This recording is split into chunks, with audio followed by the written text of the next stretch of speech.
nuufaa baay'atu isiniin jecha warroonni biddeen irraanii yaa'isaa argannaa jettanii yaaddoftanii fi biddeen manuma keessanitti qopheessitanii haala kanaan itti fayyadamuu hin dandeessu isiniin jedha.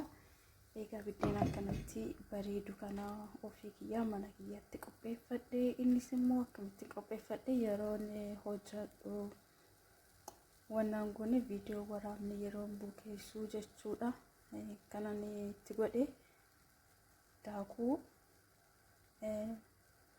waan baking powderii fi kaameraa itti godhe deebi'ee immoo ergan kaameraa itti godheen booda immoo kaamera erga itti godheen booda immoo akkuma argitan kana keekaawwee mankaa tokko ani biddeenuma 2-3 godhadhaafanii isiniin jedha mukkaraa andule soostisanii kanaaf isiniin jedha liixinaarra kanaan jira biddeen bareedaa kana dhugaan isiniin jedha.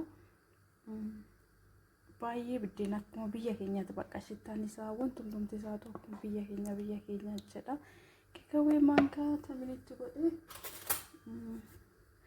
mankatana baking powderii mankatana kaameraan mankadha keekaawween daakuu powderiidha mankata gittiidha jechuudha. Saniin booda immoo soogidda xiqqoo ishiitanitti godhee jechuudha. Egaa maarree haala kanaan biddeen bareedaa kana hojjannee nyaachuu hin dandeenya mana keenya keessatti isiniin jedha. Yeroo biraatiif immoo yeroo akkamitti akkam bukeessuu akkamitti akkam qallifadhu hunduma isaa ta'uu viidiyoo biraatiin qabadhee isinii dhufa.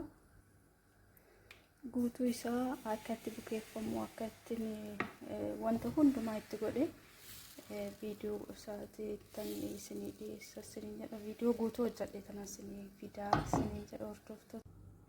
Egaa marree hordoftoota kiyyaa akkuma argaa jirtan kana biddeen kiyyaa haala kanaanii tolfadhee jira isiniin jedha. Dhugaa isiniin jedha baay'ee tokko das nama jedha isiniin jedha. Duubni isaatillee akkuma argitan kana biddeenuma xaafii fakkaata dhugaa waaqa das nama jedha baay'ee tokko. Inna akkuma argitan kana lallaafiin isaatillee baay'ee tokko namatti tola isiniin jedha. Ani akkaataa itti fayyadame dura dubbadheen jira. Deebi'ee immoo bishaan noormaaliidhaan yoosuma qallise deebi'ee hin bukeessu akkuma argitan kana kunis deebi'ee hin qallisu gizuma tokkoon qallifadhee kanani sa'aatii 3 lafa kaawwadhe jechuudha. Haala kanaan argama.